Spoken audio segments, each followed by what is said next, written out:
Salut à toutes et à tous, c'est LC Sport. On est là pour parler rugby et on va se faire un petit résumé du début de saison en top 14.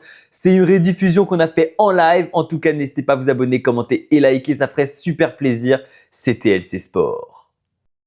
Maintenant, on va passer sur le top 14. Le top 14 qui, franchement, nous donne encore une fois un très beau combat. Je pense que le top 14, ça va être assez court parce que on va juste débriefer rapidement tout ça.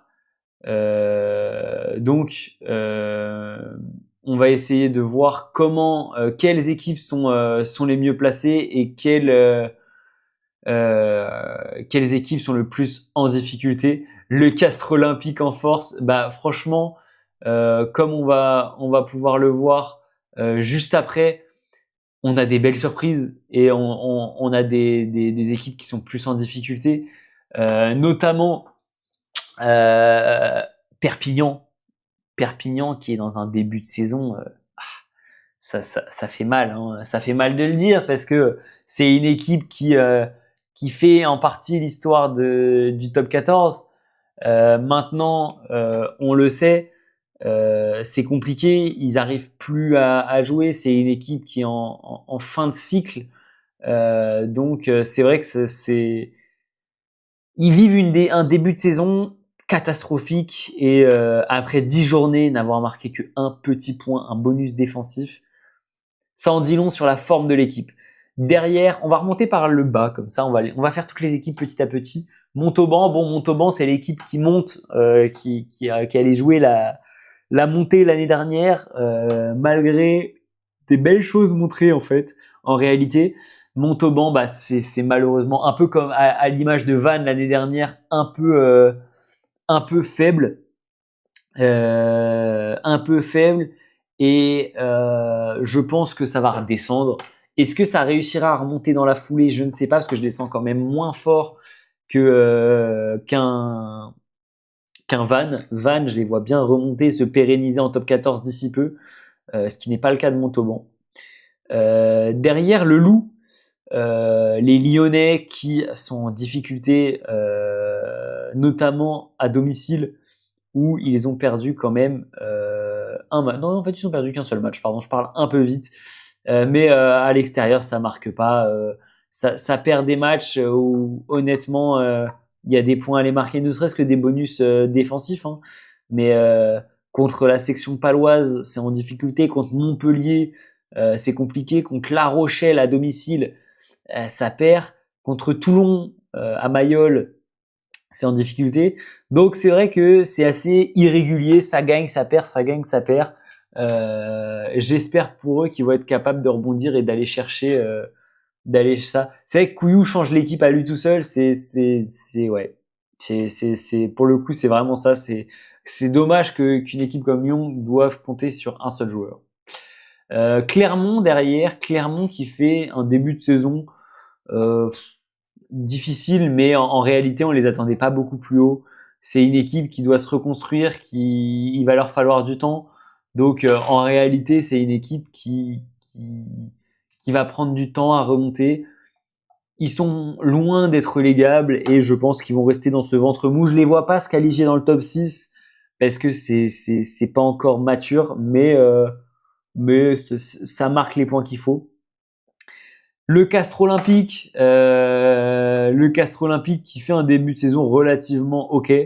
Je les attendais un poil plus haut. Je les attendais plus vers la 7e place. Mais bon, c'est toujours ça. Ça prend des points là où ça doit prendre des points. J'ai en tête notamment le match contre le Stade Français où ça gagne. Le match contre Bayonne où ça gagne. Mais derrière, ce qui est dommage, c'est les défaites contre Pau, contre la section paloise, contre Toulon. Les défaites contre contre le Stade Toulousain, la défaite contre Clermont et Bordeaux font mal. Ça fait beaucoup de points quand même laissés en route. À voir s'ils seront capables de rebondir et d'aller chercher un poil plus haut sur cette deuxième partie de saison. Ensuite, on a Montpellier. Montpellier, bah, en vrai, dans le ventre mou, on le sait qu'ils ont eu des saisons compliquées avec beaucoup d'extra sportifs compliqués. Donc je les attendais pas spécialement plus haut et je les attendais pas spécialement plus bas. Je savais qu'ils allaient être à peu près dans le ventre mou. Donc voilà. Mais l'Aviron Bayonnais. Alors pour le coup, l'Aviron Bayonnais, eux, je les voyais beaucoup plus haut. Ils ont une équipe jeune, certes, mais ils ont une équipe qui quand même performe énormément, notamment à domicile. On l'a vu la saison dernière. Jean Daugé, c'est vraiment le stade imprenable. Donc, je les attendais un poil plus haut. Maintenant, on le sait, Montpellier, la difficulté qu'ils ont cette saison, c'est que à l'extérieur, ça gagne pas. À l'extérieur, ça gagne pas. Par contre, à domicile, c'est toujours la forteresse habituelle avec aucune défaite. Leurs seules défaites cette saison sont contre des équipes qu'on s'attendait pas forcément à les voir perdre. Castres, je pense que ça pouvait aller chercher la victoire. Racing, pareil. Maintenant, la marche de Bordeaux à Bordeaux, forcément, est compliquée à aller chercher. Et la section paloise, bah, on va le revoir après, mais font un début de saison tellement tonitruant que c'est même pas spécialement étonnant de voir cette défaite. Donc, à voir ce qu'ils sont capables de donner et ce qu'ils vont être capables d'aller chercher ce top 6. Je les pense honnêtement capables. Je les vois au-dessus de Rochelet, donc c'est vrai que je pense qu'ils sont capables d'aller chercher ce haut du classement. On va passer à la 7e place avec le Racing Métro, le Racing 92 qui fait un début de saison haut. Franchement, je les attendais pas aussi haut, avec une saison dernière où ils ont frôlé le barrage et où ils se sauvent à pas grand chose et où on les a sentis fragiles toute la saison.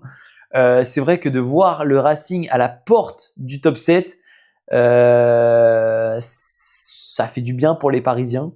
Après, le problème, je pense que il leur manque encore un collectif.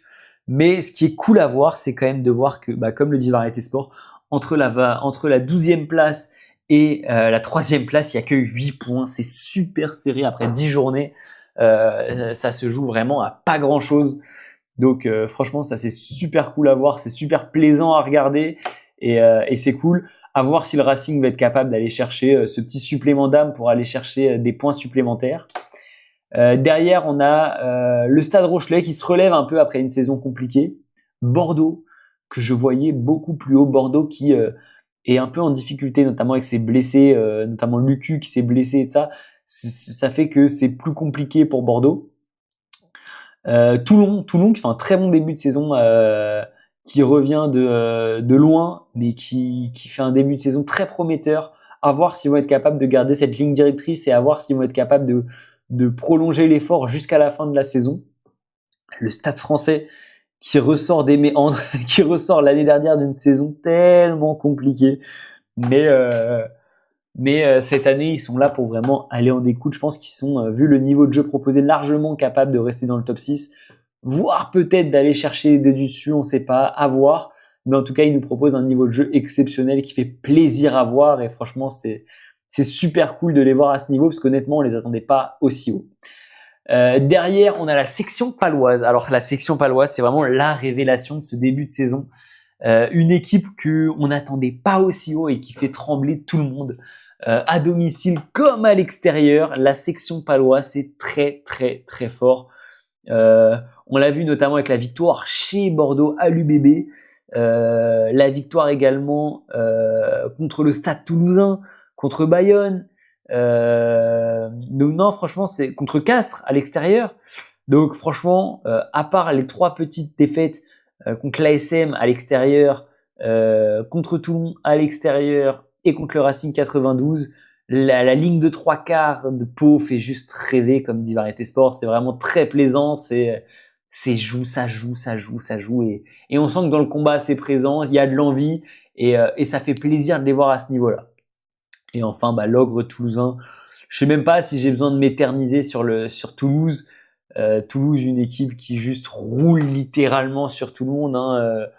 Ce qui fait un très gros début de saison alors qu'ils ont des blessés, mais ils arrivent toujours à sortir une botte de leur chapeau. Là, cette année, c'est Kevin Bourg qui sort de nulle part et qui est en train de pondre une masterclass. Il y a toujours Ntama qui, même s'il se fait tomber dessus par tout le monde, je trouve que il tient la baraque. T'as Thomas Ramos qui derrière t'assure les points au pied. T'as un gros pack d'avant. Donc non, franchement, juste exceptionnel et juste Toulouse est prêt à continuer à rouler sur le championnat de France. J'espère que cette année en Coupe d'Europe, ils vont être capables d'aller chercher de revenir en Coupe d'Europe, parce que l'année dernière battu par Bordeaux, certes, avec beaucoup de blessés, mais quand même. Mais bon, le retour de Movaca, le retour de Dupont, le retour de tout ça, ça va leur faire du bien et je pense qu'on va encore revoir le rouleau compresseur toulousain qu'on a vu ces dernières saisons. Donc voilà, donc on a à peu près fini cette partie sur le top 14. On va passer sur la dernière partie. N'hésitez pas, si vous avez des commentaires et ça sur le top 14, à les mettre. On écoute tout, on regarde tout, on répond à tout et ça fait super plaisir et ça nous aide de ouf. Merci pour ceux qui ont regardé jusqu'au bout. Si vous avez apprécié, n'hésitez pas à commenter, liker et vous abonner. C'était LC Sport.